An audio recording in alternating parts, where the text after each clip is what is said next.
first ever Monday Night Football game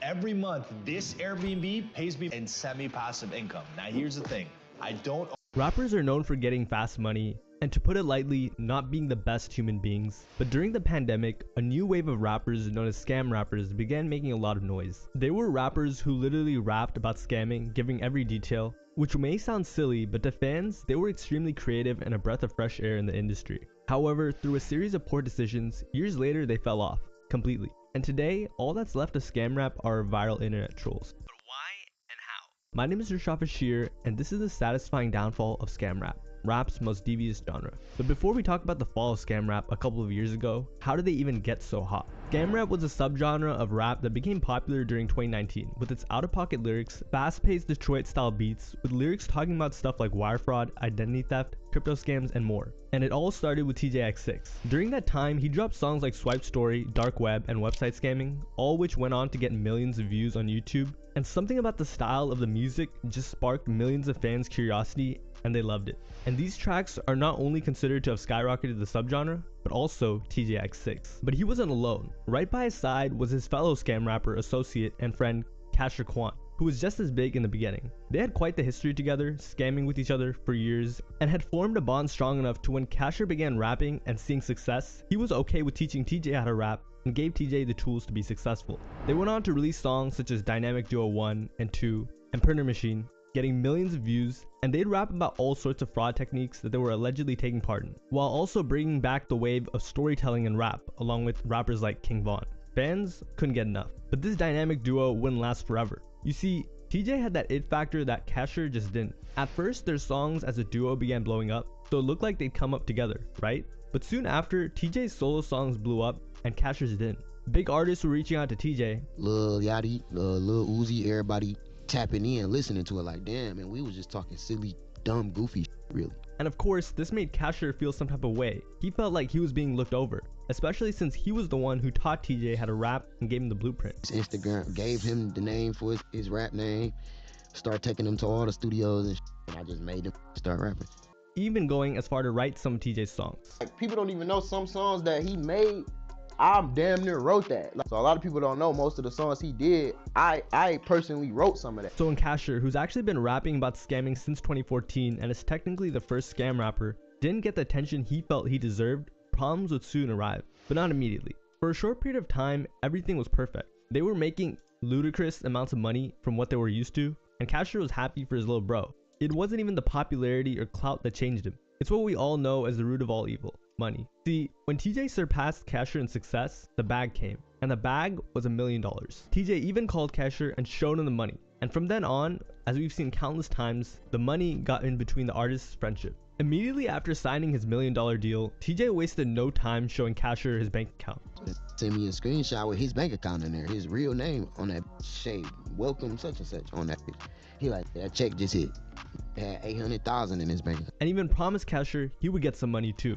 But Casher didn't get anything, so he had to continue to sell cheap features to support himself. But one day, TJ saw Casher was selling cheap features and called him, telling him to stop, and said he had his back. Looking at it sideways, but he called me one day because I had like $500 features up. He called me like, delete that. I'm like, what you mean? He like, I'm about to send you something. I'm like, what you about to send me? He like, bro, I'm about to send you something. He then told Casher he would give him $50K just for being there for him.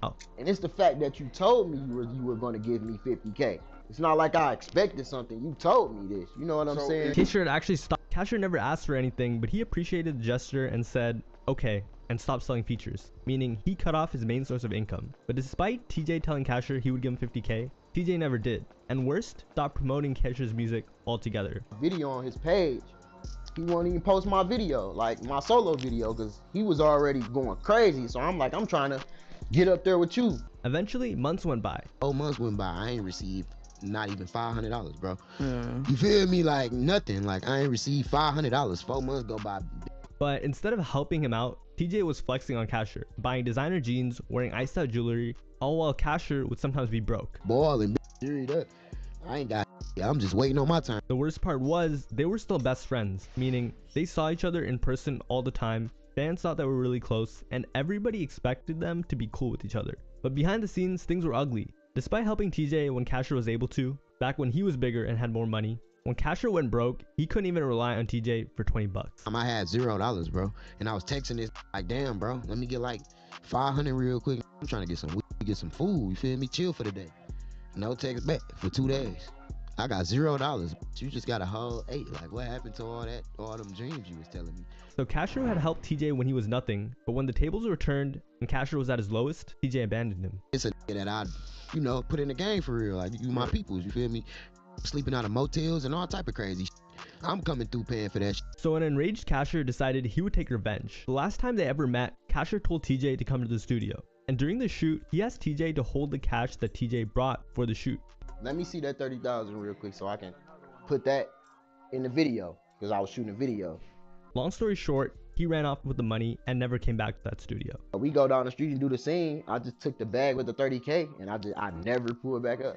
He ain't never called me, text me. No. TJ realized what happened and never even asked Casher. At that point, Casher had had enough and he was just salty, thinking TJ was ungrateful for what he had done for him. Even 10K Kev, another scam rapper, TJ's adopted brother too, was asking why TJ wouldn't give him some money either. TJ was just selfish, and that was it for the duo. They never spoke to each other or collaborated. But it wasn't the end of the scam rap wave, nor was it the end of their beef. TJ, he was still a really big artist and the face of scam rap, and still had the potential to pull millions of views. So even if he betrayed his best friend and let him fall off, how did TJ fall off? And it wasn't just one thing. He made many mistakes. The issue was not that he didn't have the star power, it was that he got comfortable, lazy, and made a lot of horrible decisions. The first major blunder he made was with his image. As dumb as it sounds, impressionable teenagers looked up to TJ as someone who was cool because he was young, getting money, and scamming, which they looked up to. But soon after, he started getting publicly embarrassed regularly. The first time was when he was caught at a mall and given the beats. Whether it was logical to be able to defend yourself against multiple people,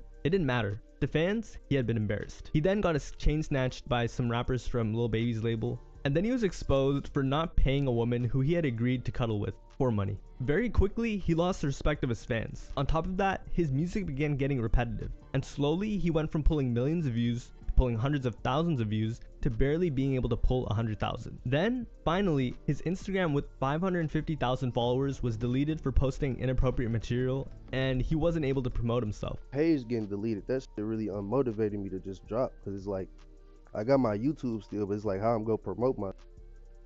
So not only was he seen as a joke, but his numbers were going down as well. So he stopped dropping music altogether and hasn't dropped since 2021. But why, right? He was still pulling views and still had the potential to come back. After all, getting into a slump as a rapper is nothing new, and most rappers actually go through them. They just overcome it. But TJ disappeared. Why?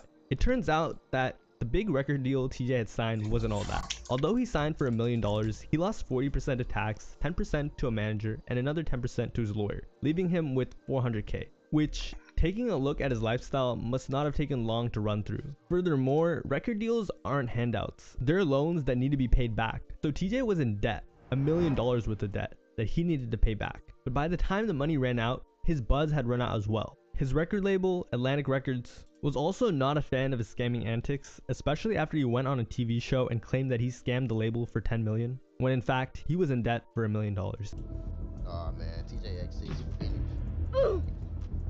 That finished. He blew a whole M. He finished, like Ironically, TJ didn't realize it, but he was getting in the music industry, which some people say is a legalized scam. Eventually, Atlantic Records realized TJ was not the next Jack Harlow or NBA Youngboy, other artists they've signed to who've become superstars, and dropped him. Meaning, he would still have to pay the debt off, but he was by himself, with no promotion. And today, it's not looking much better. TJ himself has spoken on the situation. I mean, the last thing we really heard about you were you signed $1 million deal, and then you basically blew it. That's what Cashier Quan said in our viral interview. Explaining he didn't have much money. Basically, the money, it's like, I don't got as much as I had. I don't got millions no more, but a had. For Buick, we want you to feel really special. We want the driver to really feel. What? Was there somebody that wanted to be talked to and I didn't see you yet? Who? George Foreman? That's your regular face like that? Are you making a face? Relax. God damn. Your face look like us when we make a face. How you look that concerned? You like, I was born like that. Shit, I'd rather have a little eye than this bullshit. I look like an emoji in this motherfucker. What's your name, big face? Huh? What you say?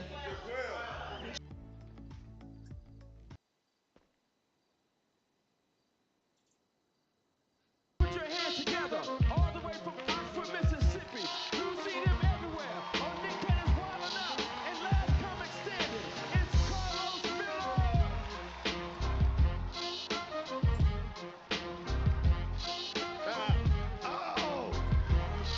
What's up? Turn it on. What? Who? Oh, I'm having a ball. I almost didn't make it over here, man. I had to drive through Cobb County, get pulled over.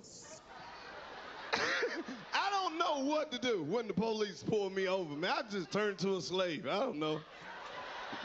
Hey, you have any idea why I pulled you over? No, sir. I haven't the slightest idea why you pulled me over, sir. I just mosey along to the grocery. I looked behind you and seen blue lights and whooping and hollering.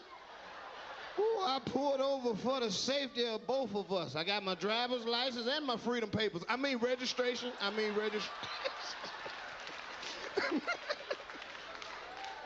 They asking you all those crazy ass questions when they pull you over. What you doing in Cobb County? Bitch, I'm leaving. Don't nobody visit no Cobb County. They got all the questions when they pull you over. Do you mind if I search your vehicle? Hell yeah, I mind if you search my vehicle, because I don't know what you're looking for. And I know you ain't lost in my vehicle. Asking me all these dumbass questions. Well, we're looking for drugs and large amounts of cash. Me too. We looking for the same. We should ride together. They ain't trying to trick me. You mind stepping out your vehicle so I can hear you a little bit better? These cars are passing by pretty quick. I was like, hell yeah, I mind stepping out the vehicle. Well, why is that? Because every that done stepped out the vehicle ain't ever getting back in the vehicle. That's why. Oh, there will be no stepping out the vehicle. You can get in the vehicle, but I'm not getting out the vehicle. Oh, that made him mad as hell. Well, I'm going to take you to jail. Well, I'll follow you up there because I'm not getting out this damn car. It's crazy, man. I'm glad we got some white people in here, black and white people. We need both of them. I'm glad everybody made it out. Hell yeah. Because it just goes to prove you, man, black people and white people do the same. It's just different a little bit. Like, black men have baby mamas. White men kill their girlfriend. That's the same.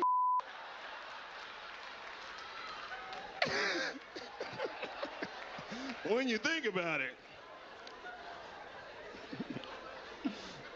We live in the South. We got those crazy ass white people. You ever spoke to the wrong white person? They tell you everything about them.